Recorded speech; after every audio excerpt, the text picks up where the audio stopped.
Welcome to Success Point Academy. আজি শিকোৱা কেইটামান শব্দৰ বিষয়ে।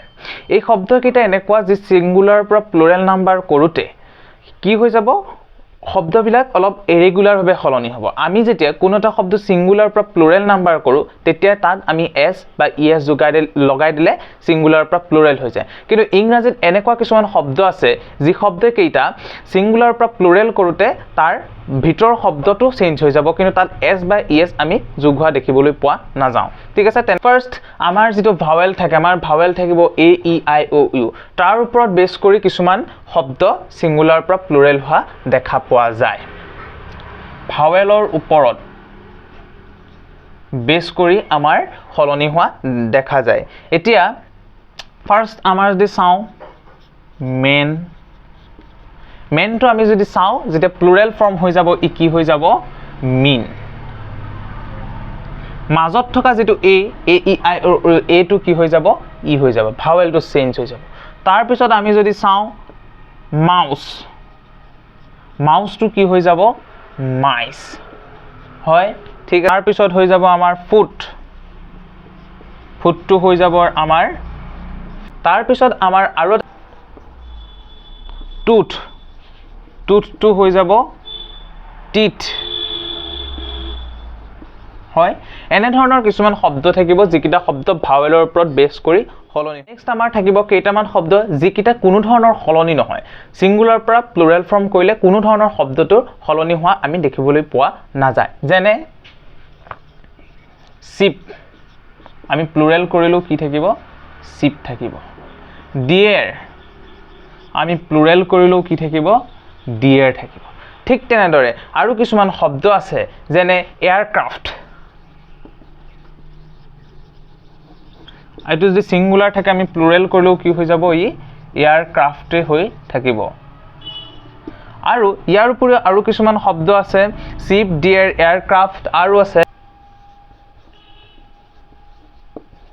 স্পিচিছ মানে জাতি বা প্ৰজাতি বুলি কোৱা হয় তাকো আমি যদি প্লুৰেল কৰি দিওঁ স্পিচিছ হৈ থাকিব।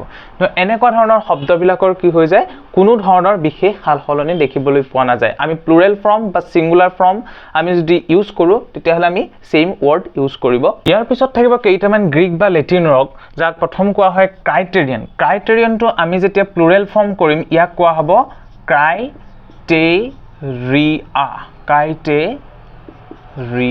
ক্ৰাইটেৰিয়া। ফেনোমেনন ইয়াক যেতিয়া আমি প্লুৰেল ফৰ্ম কৰিম ই কি হৈ যাব ফেনোমেনা।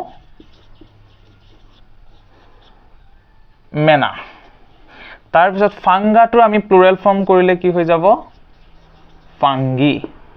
আৰু আলুমছ মানে হৈছে প্ৰাক্তন ছাত্ৰ আমি যদি ইয়াক ছাত্ৰ ছাত্ৰী সকলো কৰো কি হৈ যাব আলুমনি।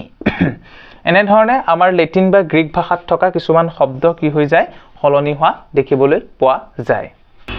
ইয়াৰ উপৰিও কিছুমান শব্দ f বা শব্দৰ শেষত f e বা f থাকিলে কি হৈ যায় শব্দখিনি আমি ves আমি লগাই পেলাই প্লুৰেল ফৰ্ম কৰিব লগা হয়। যেনে leaf l e a f leaf মানে পাত আমি যদি ইয়াক কি কৈ দিওঁ l e a v e s কৰি দিব লাগিব লিভছ হৈ যাব। তাৰ উপৰিও সেলফটো আমি যদি কৰি দিওঁ সেলফছ হৈ যাব। wolf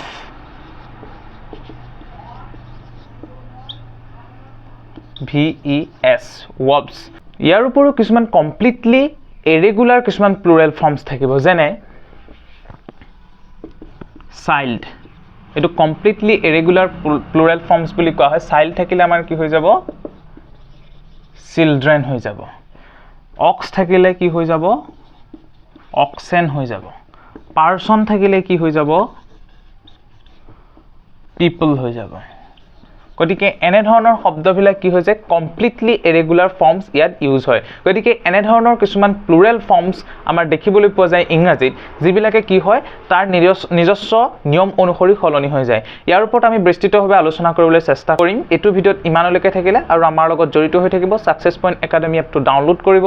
আমি ইয়াৰ ওপৰত গ্ৰামাৰ কোৰ্স লঞ্চ কৰা হৈ আছে। ইয়াৰ ওপৰত আপুনি কম্পিটিটিভ এক্সামৰ পৰা আহি থকা কম্পিটিটিভ এক্সামৰ বিভিন্ন প্ৰশ্ন উত্তৰৰ বাবে আমাৰ এপ ডাউনলোড কৰক।